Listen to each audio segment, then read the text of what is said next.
56 सवाल। विधानसभा में केजरीवाल की बदली चाल। मोदी का नाम लेने से इस बार क्यों डरे केजरीवाल? कई सारे सवालों के जवाब आपको मिलेंगे अभी हमारे साथ।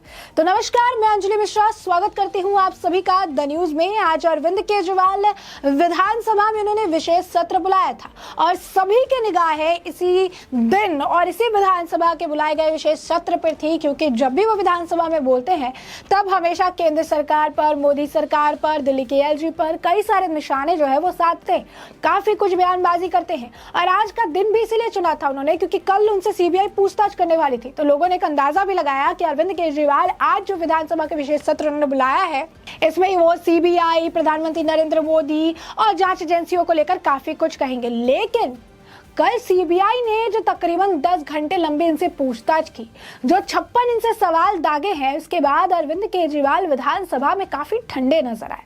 जब हम कह रहे हैं ठंडे नजर आए तो ये अरविंद केजरीवाल जो चिल्ला कर, चीख कर प्रधानमंत्री नरेंद्र मोदी को गाली देते थे, केंद्रीय जांच एजेंसियों को गाली देते थे, दिल्ली एलजी को गाली देते थे, आज वो अरविंद केजरीवाल प्रधानमंत्री का नाम तो दूर की बात है, सीबीआई का जिक्र करते भी नजर नहीं आए। और यही नहीं, आज उनके टोन में भी बदलाव था। मायूस सा चेहरा, आराम से धीरे धीरे बोलते हुए अरविंद केजरीवाल ना लिया मोदी का नाम, ना लिया सीबीआई का नाम, ना कहीं दिल्ली से जुड़ी कोई बात, सिर्फ कहते और सुनाते नजर आए एक कहानी। जी हाँ, बिल्कुल सही सुना आपने। कल सीबीआई से 10 घंटे की पूछताछ के बाद आज विधानसभा में दिल्ली के मुख्यमंत्री अरविंद केजरीवाल कहानी सुनाते नजर आए। किसकी कहानी? एक चौथी पास राजा की कहानी जो उन्होंने बनाई थी और स्पेशली बनाई थी विधानसभा में सुनाने के लिए, क्योंकि आज तो वो डरे हुए थे। बहुत ही ज्यादा उनकी आवाज में जो कपकपी थी वो बता रही थी कि कुछ तो हुआ है। और ये कुछ कल सीबीआई के 56 सवालों और 10 घंटे की पूछताछ के बाद ये रवैया बदला हुआ है। तो आप समझ सकते हैं कि सीबीआई के हाथ में कुछ तो ऐसा लग गया है जिससे अब अरविंद केजरीवाल भी घबराए हुए हैं, या यूं कहिए कि जाने की तैयारी कर रहे हैं। अब इस कहानी के बारे में विस्तार से आपको बताते हैं कि चौथी पास राजा की कहानी ये किसके लिए कह रहे थे। प्रधानमंत्री का नाम लेके विधानसभा में अपनी बात कहने वाले अरविंद केजरीवाल आज क्यों एक कहानी का सहारा लेते नजर आए प्रधानमंत्री और केंद्रीय जांच एजेंसियों के लिए, जरा सुनिए। तो दिल्ली के मुख्यमंत्री अरविंद केजरीवाल विधानसभा के सत्र को संबोधित कर रहे थे। इस दौरान उन्होंने चौथी पास राजा की कहानी सुनाई। उन्होंने क्या कहा? उन्होंने कहा कि राजा ने एमए की फर्जी डिग्री बनवाई। कनेक्ट करते रहिए प्रधानमंत्री से, क्योंकि प्रधानमंत्री की एमए की डिग्री को लेकर ही लगातार ये डिग्री पर सवाल उठा रहे थे। अब यहाँ से कहते हैं, जब आरटीआई के जरिए इस बारे में जानकारी मांगी गई तो उसने लोगों पर 25-25 हजार का जुर्माना लगा दिया गया। बता दें कि कोर्ट के द्वारा अरविंद केजरीवाल पर 25 हजार का जुर्माना लगाया गया था। विधानसभा में सीएम केजरीवाल ने बिना नाम लिए उन्होंने फर्जी डिग्री मामले में पीएम मोदी पर निशाना साधा। उन्होंने क्या कहा? अरविंद केजरीवाल ने कहा वो एक ऐसे राजा की कहानी सुना रहे हैं जो अनपढ़ था। वो चौथी पास था लेकिन उसमें अहंकार बहुत था। उन्होंने कहा कि राजा बहुत भ्रष्टाचारी था, उसके पैसे की बहुत भूख थी, लेकिन उस राजा को भाषण देने का बहुत ही ज्यादा शौक था। अनपढ़ होने की वजह से राजा ने बहुत ही फाइलों पर साइन कर दिए। लोग राजा का कम पढ़ा लिखा होने पर तंज कसते थे, इसीलिए उसने फर्जी डिग्री बनवा ली। वह खुद को एमए पास बताते गया। उन्होंने गुरुकुल की बात कही, उन्होंने राजा को लेकर कहानी गढ़ी और काफी कुछ कहा। यही नहीं, अपने इस मामले को उन्होंने ट्वीट भी किया। ट्वीट करके उन्होंने लिखा, एक चौथे पास राजा की कहानी। वो कहते नजर आए कि अगर देश को महंगाई और बेरोजगारी और भ्रष्टाचार से छुटकारा दिलाना है तो चौथी पास और भ्रष्ट राजा को बदलकर एक पढ़े लिखे, कट्टर ईमानदार, कट्टर देशभक्त को उस राजा की कुर्सी पर बैठाना है। यानी यहाँ पर वो अपने आप को कट्टर ईमानदार, कट्टर देशभक्त बता रहे थे। एक ऐसी ईमानदारी जिसे लेकर सीबीआई समन जारी करती है, 10 घंटे और 56 सवाल दागती है। इतनी ईमानदारी आपने कहीं नहीं देखी हो, क्योंकि ये ईमानदारी आपको सिर्फ और सिर्फ दिल्ली के मुख्यमंत्री अरविंद केजरीवाल में मिलेगी। इस दौरान जो है वो कहते नजर आए कि काफ़ी कुछ जो है हमने कहा, काफ़ी कुछ जो है हुआ। गुरुकुल की बात कही उन्होंने, फिर उन्होंने राज्य को लेकर जो है चीज़ें अपनी रखी कि ऐसा भी होता है, ऐसा भी होता है। लेकिन इस दौरान प्रधानमंत्री का नाम लेने की हिम्मत जो है अरविंद केजरीवाल नहीं कर पाए, जो काफ़ी ज़्यादा आश्चर्यजनक था, क्योंकि यही अरविंद केजरीवाल है जो हर बात पे प्रधानमंत्री नरेंद्र मोदी, केंद्रीय जांच एजेंसियों का नाम लेते रहते।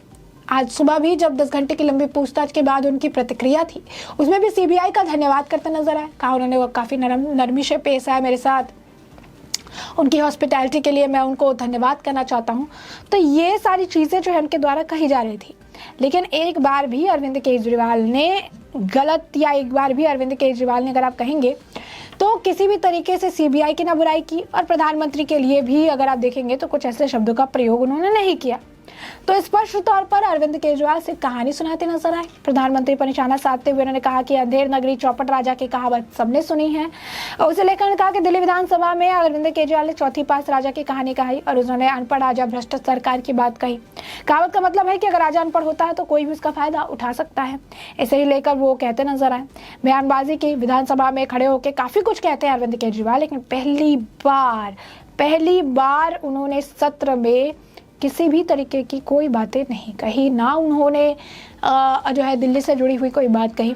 सिर्फ उन्होंने सत्र जो बुलाया था, जिससे लोगों को लग रहा था कि प्रधानमंत्री नरेंद्र मोदी या केंद्रीय जांच एजेंसियों के बारे में बहुत कुछ कहते नजर आएंगे अरविंद केजरीवाल, ऐसा कुछ भी होता हुआ नजर नहीं आया। यही नहीं, अपनी कहानी के दौरान अरविंद केजरीवाल ने नोटबंदी का भी जिक्र किया। उन्होंने बताया किस तरह से एक दिन रात को 8 बजे राजा के सभी चलते हुए नोटों को बंद कर दिया। इस घटना से पूरे देश में हाहाकार मच गया, लोगों के धंधे चौपट हो गए, लोगों के पास रोजगार तक नहीं रहा। इसके साथ ही उन्होंने किसानों के कानून का भी जिक्र किया। राजा ने मूर्खता की वजह से 3 काले कानून पास कर दिए, इससे पूरे देश में किसान सड़कों पर उतर आए। दिल्ली के सीएम ने कहानी को आगे बढ़ाते हुए कहा, चौथी पास राजा ने अपने दोस्त के साथ, यानी यहाँ पर वो अदानी का मुद्दा उठा रहे हैं, दोस्त के साथ मिलकर देश को जमकर लूटा। उसने सरकारी ठेके अपने दोस्त को दे दिए। दोस्त के नाम पर राजा ने देश को खूब लूटा। देश की बैंकों के सबसे पहले लूटा गया। उसने अपने दोस्त को खूब लोन दिलवाया।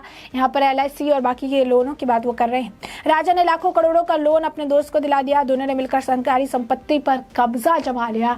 जो बाकी जो संपत्तियां जो है उनको बार बार अदानी के नाम पर ट्रांसफर को लेकर जो विपक्ष कह रही है, वही बात अरविंद केजरीवाल कहते नजर। बता दें कि दिल्ली के सीएम अरविंद केजरीवाल ने विधानसभा बिना नाम लिए प्रधानमंत्री नरेंद्र मोदी पर उन्होंने तंज कसा। इस दौरान किसी का नाम नहीं लिया, कहानी के जरिए अपनी बात कहने की कोशिश की। इस दौरान वहां मौजूद लोगों ने उनकी कहानी पर खूब ठाके लगाए। नोटबंदी से लेकर किसान कानून तक, मालवीय नीरव को लोन दिए जाने तक का जिक्र जो है वो इस दौरान करते नजर आए। और ये भी कहीं ना कहीं लोगों का ध्यान आकर्षित करती नजर आई, क्योंकि अरविंद केजरीवाल खुलेआम प्रधानमंत्री नरेंद्र मोदी की बारे में कहते हैं। खुलेआम एलजी को बारे में कहते रहते थे, अब्दुल्ला शादी में बिगाना दीवाना, ये सारी बातें कहने वाले। कौन सा LG, कहाँ का LG कहते थे। प्रधानमंत्री और केंद्रीय जांच एजेंसी को कठपुतली बताते थे। लेकिन आज जो है, आज उनकी आवाज भी नरम थी। अरविंद केजरीवाल के चेहरे से मुस्कान भी गायब थी। मायूस थे, नाम लेने से डर रहे थे। जांच एजेंसियों के बारे में भी ऐसा कुछ उन्होंने कहा नहीं, एक शब्द उन्होंने नहीं कहा। कहानी सिर्फ सुनाई, और कहानी सुनाकर जो कि काफी लंबा चौड़ा भाषण देते हैं विधानसभा में पूरे जोश के साथ, चिल्लाते हुए, चीखते हुए, ऐसा आज कुछ भी देखने के लिए नहीं मिला। शांति थी, पूरी तरीके से शांति थी। और उसमें 2 शब्द थे जो कह रहे थे धीरे धीरे, लेकिन वो चीख चीख के बयां कर रही थी कि शराब घोटाले के मामले में कल जो सीबीआई ने पूछताछ की है 10 घंटे, और जो 56 सवाल दागे हैं, उनका असर अरविंद केजरीवाल के ऊपर आज अभी तक जो है मौजूद है। और इसी वजह से आज उनके गले से ज्यादा आवाज भी नहीं निकल पाई और ज्यादा देर वो कहानी भी नहीं सुना पाए। अब ऐसे में हमने आपको पूरा मामला जो है बड़े विस्तार से बताया है कि पूरा मामला क्या है। और अब इस पूरे मामले पर आपकी भी जो राय हो हमें कमेंट सेक्शन में कमेंट करके जरूर साझा करिए। धन्यवाद।